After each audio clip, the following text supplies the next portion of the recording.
I'm Jennifer Sanasi. You're watching News 24 Live. Kate and Hannah from Mama's Meeting Place are joining me in studio, and today they are going to share with you their top 10 tips on surviving motherhood. Hello. Hi.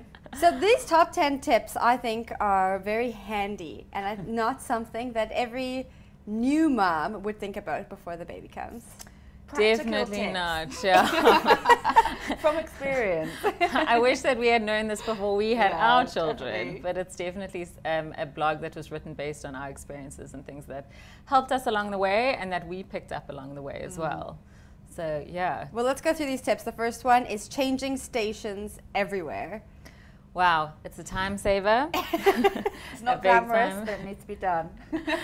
Particularly if you've had a Caesar and you are on medication, you can't walk very well. The first few weeks, having a changing station in all the rooms that you spend most of your time can make your life a lot easier. So you're not, like I have a double-story house, so trying to get upstairs and downstairs with a newborn baby, it just made life a lot easier having a changing station upstairs and downstairs. Definitely recommended. Did either of you try only having one changing station before you realized you needed one everywhere? Yes. Yes, totally, yeah. And also the nappy bin to go with it. Because you don't really kind of think things through, that once you've taken a nappy off and you're trying to keep the baby still with one hand and the dirty nap in the other, you need somewhere to throw it. And you're like, I don't want to put it on my floor. So make sure you have a nappy bin everywhere you change a changing station. That sounds like really great advice. Yeah, I know, practical advice. Okay, the next one. Emergency nappy bags are a must-have. When you're a tired mom and you are packing your child into the car and you have a million things that go with that child, it's very easy to forget something, and it is normally something that's imperative to have. So, like a nappy. And if you're out and you need to change your baby and you discover that you have no nappy, you're in trouble. So the best thing to do is to always have a nappy bag, a smaller one, just stashed in your car, full with everything that you normally need, just in case you forget something. Don't underestimate how much babies can poo. Even if they've just done one and you're going out, you think I'll be fine. That would be the time you won't be.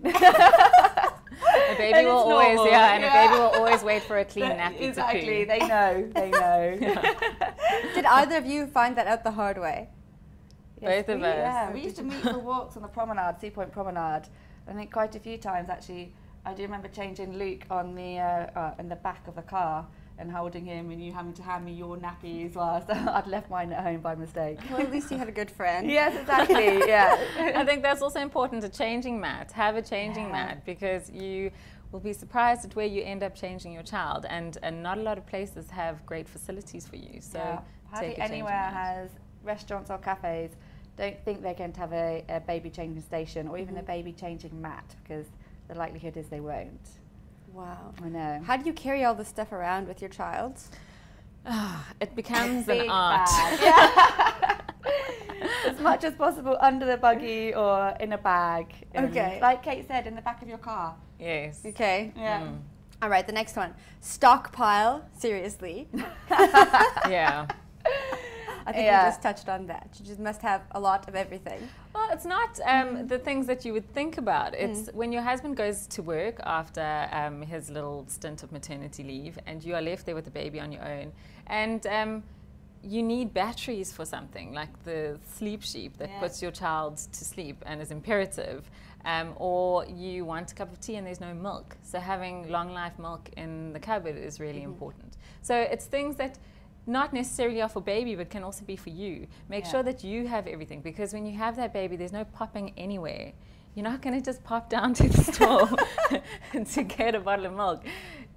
Every time you get in your car, it's like packing for a holiday. So save yourself the effort and the time, and just make sure you have everything you think you're going to need. And chocolates, like we said, and treats, you know. This is tiring and it can be hard work. So things that are going to give you a bit of a pick-me-up. My parents came to stay from England in the when Luke was 3 weeks old, and they stayed for 2 weeks. And before they left, they made lots of cupcakes and put them in the freezer. And I would, they were amazing. And actually, I would get one out probably around 7 p.m, knowing that when I was doing a 1 a.m. or 2 a.m. feed, that it was there, and it was actually, I looked forward to it in the end. That's such a great idea. That's a great idea. I wish I had done. anytime you can do that, and it's okay. You're like, I don't feel guilty about this. I'm getting out of bed because Yeah. there is a cupcake. There's a cupcake. At I have to 2 feed a.m. at the same time. Damn, Yes. I feel like I missed out on something. The next one. Not right now. Okay. Our next tip, what number are we on? 1, 2, 3, 4. Share the load. Yes. I think that people assume that your husband can't do much in the first few weeks because you have the boobs full of milk, and that's basically what baby needs. But actually there's a lot that they can do. So my husband, Mark, before he left for work every day, he would pack the car with everything that I'd need. So I wouldn't have to carry the baby and the pram and the bag. Right. Everything would be in there. Men have muscles. Use them. They may not have boobs, but they have muscles. So use them for other things. Think of the other things that they can do. They can do the shopping, Yeah. so you don't have to go out.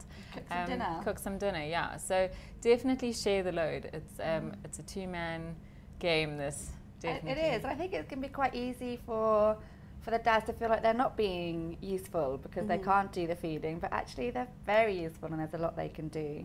Yeah, and that's actually a good point. A lot of dads I have heard may feel like they're being left out, like there's this bond between mom and child and that there's not much that they can do. And I think the best thing for a new mom is to voice what she would want the husband to do.